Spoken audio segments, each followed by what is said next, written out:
Свое хозяйство в помощь. Настоятель Спасского храма в селе Черныш недавно завел корову, а этим летом вместе с прихожанами собрал хороший урожай картофеля.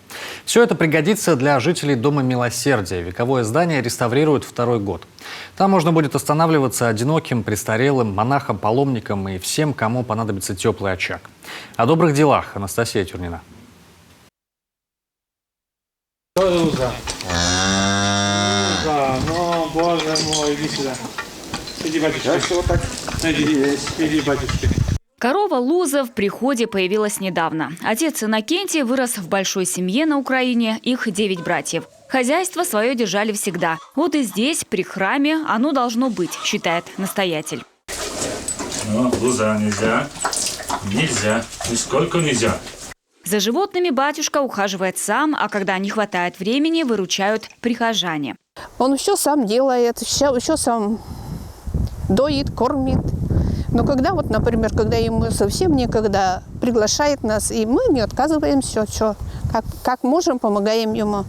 В этом году в приходе Чернышской церкви посадили много картофеля. Собрали хороший урожай. Помогают церковному двору не только прихожане, но и все село. Пора сенокосная, да, пришла, что нужно заготовить сено. То есть сейчас в деревне мы знаем, что уже у многих нету живности, да, но все знают, что есть церковный двор, что там нужно помочь. И все жители села стараются сделать для церкви какое-то благо. Накормить нуждающихся после службы уже традиция. А вот дать им в нужную минуту очаг – мечта отца Иннокентия. Поэтому вот уже второй год он восстанавливает вековое здание для Дома Милосердия. Бревна такие же, вот как эту церковь начинали восстанавливать, вот такие же крепкие. Ну, то есть раньше лес люди очень сильно выбирали как-то вот на строительство.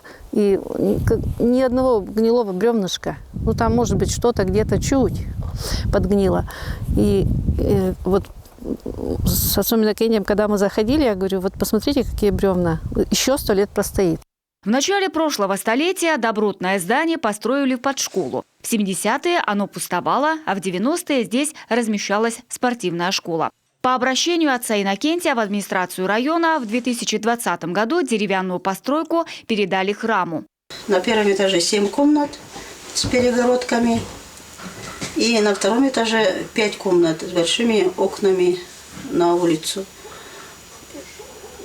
Лестницу построили. Полы уже почти готовы.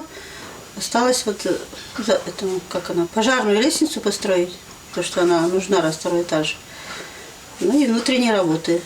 Проводку начали проводить. Идею настоятеля храма поддержало все село. Позднее помощь стала приходить из соседних районов и других городов Коми. Эта комнатка у нас кухня, где будет и трапеза. Здесь будем варить, кушать. По кельям разносить нуждающимся, которые будут здесь жить, одинокие люди, которые же нуждаются, так сказать, в таком богатении. Это, сказать, она большая разница между домом престарелых или домом ветеранов. Вот когда Дом Милосердия, это уже ради Господа, ради спасения своей души ты трудишься ради близкого своего во Христе нуждающегося брата или сестры. Нет ничего невозможного, говорят прихожане. Мужчины заняты строительством, женщины помогают уборкой. Меня удивляет идея.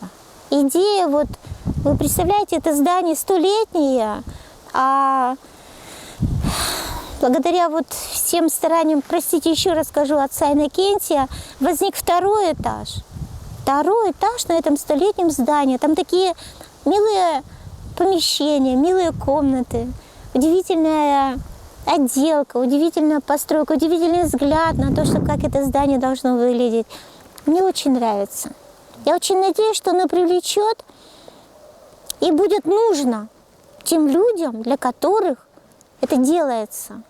Для одиноких, престарелых, для монахов, для паломников. В Дом Милосердия смогут прийти и те, кому будет трудно справиться в морозы с хозяйством. В здании обустроят котел, он согреет все кельи. Вообще отец Иннокентий восстановил уже 10 храмов. И впереди еще много планов. А пока он собирается вернуться на родину, на Украину. По словам батюшки, сейчас он там нужнее. Но в Коми он обязательно вернется и продолжит свою добрую миссию. Анастасия Тюрина, Владимир Кривцун, телеканал Юрган.